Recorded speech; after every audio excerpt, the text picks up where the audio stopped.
Dia 245, Eclesiastes capítulo 1 ao capítulo 3, versículo 22. Palavras do pregador, filho de Davi, rei de Jerusalém. Vaidade de vaidades, diz o pregador. Vaidade de vaidades, tudo é vaidade. Que proveito alguém tem de todo o seu trabalho, com que se fadiga debaixo do sol? Geração vai e geração vem, mas a terra permanece para sempre. O sol se levanta e o sol se põe, e volta ao seu lugar onde nasce de novo. O vento vai para o sul e faz o seu giro para o norte. Dá voltas e mais voltas, e retorna aos seus circuitos. Todos os rios correm para o mar, e o mar não se enche. Ao lugar para onde correm os rios, para lá eles voltam a correr. Todas as coisas são canseiras, tais que ninguém as pode exprimir. Os olhos não se fartam de ver, nem os ouvidos se enchem de ouvir. O que foi é o que há de ser, e o que se fez, isso se tornará a fazer. Não há nada de novo debaixo do sol. Será que existe alguma coisa de que se possa dizer: veja, isto é novo? Não. Já existiu em tempos passados, muito antes de nós. Já não há lembrança das coisas que se foram, e das coisas que ainda virão, também não haverá memória entre os que hão de vir depois delas. Eu, o pregador, venho sendo rei de Israel em Jerusalém. Dediquei-me a investigar e a me informar com sabedoria a respeito de tudo o que se faz debaixo do céu. Que enfadonho trabalho Deus impôs aos filhos dos homens para com ele os afligir. Vi todas as obras que se fazem debaixo do sol, e eis que tudo é vaidade e correr atrás do vento. Aquilo que é torto não pode ser endireitado, e o que falta não pode ser contado.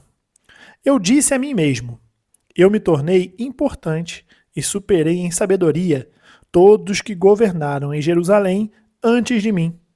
O meu coração tem tido larga experiência de sabedoria e do conhecimento. Assim procurei conhecer a sabedoria e saber o que é a tolice e a falta de juízo. Mas descobri que também isto é correr atrás do vento, porque na muita sabedoria há muito enfado. E quem aumenta o seu conhecimento, aumenta também a sua dor. Eu disse a mim mesmo: vamos, prove a alegria, procure ser feliz. Mas também isso era vaidade. Concluí que o riso é tolice e que a alegria não serve para nada. Resolvi no meu coração entregar-me ao vinho, sem deixar de me guiar pela sabedoria e de me apoderar da loucura, até descobrir o que de bom os filhos dos homens poderiam fazer debaixo do céu durante os poucos dias da sua vida. Empreendi grandes obras, construí casas e plantei vinhas para mim. Fiz jardins e pomares para mim, e neles plantei árvores frutíferas de toda espécie. Fiz para mim tanques de águas, para com eles regar o bosque em que reverdenciam as árvores. Comprei escravos e escravas, e tive escravos que nasceram em minha casa. Também tive bois e ovelhas, mais do que tiveram todos os que vieram em Jerusalém antes de mim. Amontoei também para mim prata e ouro e tesouros de reis e de províncias. Provi-me de cantores e cantoras e das delícias dos filhos dos homens, mulheres e mais mulheres. Eu me tornei importante e superei todos os que vieram antes de mim em Jerusalém. E a minha sabedoria nunca me abandonou. Tudo aquilo que os meus olhos desejaram, eu não lhes neguei, nem privei o meu coração de alegria alguma, pois eu me alegrava com todas as minhas fadigas, e isso era recompensa por todas elas. Considerei todas as obras que as minhas mãos fizeram, e também o trabalho que eu, com fadigas, havia feito. E eis que tudo era vaidade e correr atrás do vento, e nenhum proveito havia debaixo do sol. Então passei a refletir sobre a sabedoria, a tolice e a falta de juízo. O que poderá fazer o sucessor do rei? O mesmo que outros já fizeram. Então vi que a sabedoria é mais proveitosa do que a falta de juízo, assim como a luz traz mais proveito do que as trevas. O sábio tem os seus olhos bem abertos, enquanto o tolo anda em trevas. Contudo, entendi que a mesma coisa acontece com ambos. Aí eu disse a mim mesmo: o que acontece com o tolo acontece comigo também. De que adianta então ser sábio? Então eu disse a mim mesmo que também isso era vaidade. Pois nem o sábio, nem o tolo serão lembrados para sempre, pois passado alguns dias, tudo cai no esquecimento. Ah, o sábio morre do mesmo modo que o tolo. Por isso perdi o gosto pela vida, pois me foi pesado demais o trabalho que se faz debaixo do sol. Sim, tudo é vaidade e correr atrás do vento. Também perdi o gosto por todo o meu trabalho, com que me fadiguei debaixo do sol, pois o resultado de tudo isso ficará para quem vier depois de mim. E quem pode dizer se ele será um sábio ou um tolo? No entanto, ele terá domínio sobre todo o ganho das minhas fadigas e sabedoria debaixo do sol. Também isto é vaidade. Então, tratei de fazer com que o meu coração perdesse a esperança de todo o trabalho com que me afadiguei debaixo do sol. Porque uma pessoa pode fazer o seu trabalho com sabedoria, conhecimento e habilidade, mas deixará o seu ganho como herança a quem por ele não se esforçou. Também isto é vaidade e grande mal. Pois que proveito alguém tem de todo o seu trabalho e da fadiga do seu coração em que anda trabalhando debaixo do sol? Porque todos os seus dias são cheios de dor e o seu trabalho é desgosto. Nem de noite o seu coração descansa. Também isto é vaidade. Não há nada melhor para o ser humano do que comer, beber e fazer com que a sua alma desfrute o que conseguiu do seu trabalho. No entanto, vi também que isto vem da mão de Deus. Pois, separado deste, quem pode comer ou quem pode alegrar-se? Porque Deus dá sabedoria, conhecimento e prazer à pessoa que lhe agrada, mas ao pecador dá trabalho para que ele ajunte e amontoe a fim de dar àquele que agrada a Deus. Também isto é vaidade e correr atrás do vento. Tudo tem o seu tempo determinado, e há tempo para todo o propósito debaixo do céu. Há tempo de nascer e tempo de morrer, tempo de plantar e tempo de arrancar o que se plantou, tempo de matar e tempo de curar, tempo de derrubar e tempo de construir, tempo de chorar e tempo de rir, tempo de prantear e tempo de saltar de alegria, tempo de espalhar pedras e tempo de ajuntar pedras, tempo de abraçar e tempo de deixar de abraçar, tempo de procurar e tempo de perder, tempo de guardar e tempo de jogar fora, tempo de rasgar e tempo de costurar, tempo de ficar calado e tempo de falar, tempo de amar e tempo de odiar, tempo de guerra e tempo de paz.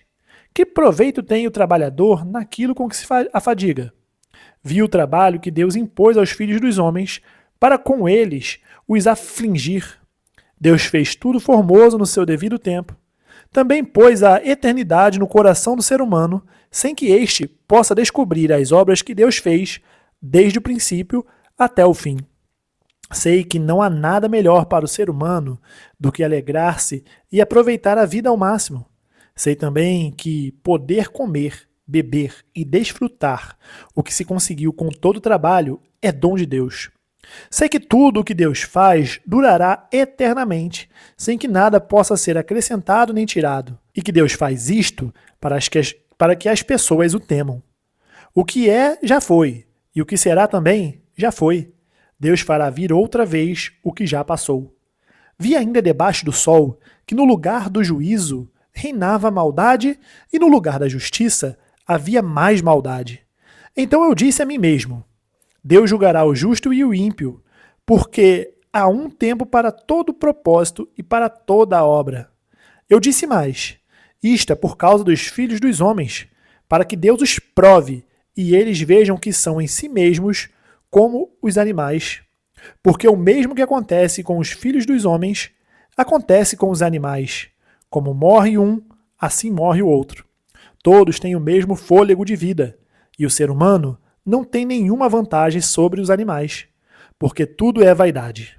Todos vão para o mesmo lugar. Todos procedem do pó e ao pó voltarão. Quem sabe se o fôlego de vida dos filhos dos homens se dirige para cima e o dos animais para baixo, para a terra. Assim, percebi que não há nada melhor para o ser humano do que desfrutar do seu trabalho, porque essa é a sua recompensa. Pois quem o fará voltar para viver, o que será depois dele? 2 Coríntios capítulo 6, do versículo 1 ao 13. E nós, na qualidade de cooperadores com ele, também exortamos a que vocês não recebam em vão a graça de Deus, porque ele diz: no tempo aceitável escutei você, e no dia da salvação eu o socorri. Eis agora o tempo oportuno, eis agora o dia da salvação. Não queremos dar nenhum motivo de escândalo em coisa alguma para que o ministério não seja censurado. Pelo contrário, em tudo, nós recomendamos como ministros de Deus, na muita paciência, nas aflições, nas privações, nas angústias, nos açoites, nas prisões, nos tumultos, nos trabalhos, nas vigílias, nos jejuns, na pureza, no saber, na paciência, na bondade, no Espírito Santo, no amor não fingido, na palavra da verdade, no poder de Deus, pelas armas da justiça, tanto para atacar como para defender, por honra e por desonra, por infâmia e por boa fama, como enganadores e sendo verdadeiros, como desconhecidos, mas sendo bem conhecidos, como se estivéssemos morrendo, mas eis que vivemos, como castigados, porém não mortos, como entristecidos, mas sempre alegres, como pobres, mas enriquecendo a muitos, como nada tendo, mas possuindo tudo. Ó Coríntios, temos falado com toda a franqueza e estamos de coração aberto para vocês. Nosso afeto por vocês não tem limite. Vocês é que estão limitados em seu afeto por nós. Ora, como justa retribuição, e falo a vocês como a filhos, peço que também vocês abram o seu coração para nós. Salmos capítulo 46, do versículo 1 ao 11. Deus é o nosso refúgio e fortaleza, socorro bem presente nas tribulações. Portanto, não temeremos, ainda que a terra se transtorne e os montes se abalem no seio dos mares, ainda que as águas tumultuem e espumejem, e na sua fúria os montes estremeçam. Há um rio cujas correntes alegram a cidade de Deus, o santuário das moradas do Altíssimo. Deus está no meio dela, jamais será abalada. Deus a ajudará desde o romper da manhã. Bramam nações, reinos se abalam. Deus faz ouvir a sua voz e a terra se dissolve. O Senhor dos exércitos está conosco. O Deus de Jacó é o nosso refúgio. Venham contemplar as obras do Senhor que tem feito desolações na terra. Ele faz cessar as guerras até os confins do mundo. Quebra o arco e despedaça a lança. Queima os carros no fogo. Aquietem-se e saibam que eu sou Deus. Sou exaltado entre as nações. Sou exaltado na terra.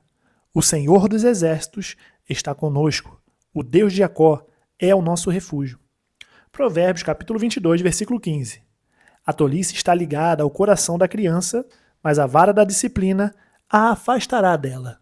Terminamos o dia 245, nós nos vemos amanhã no dia 246. Até mais.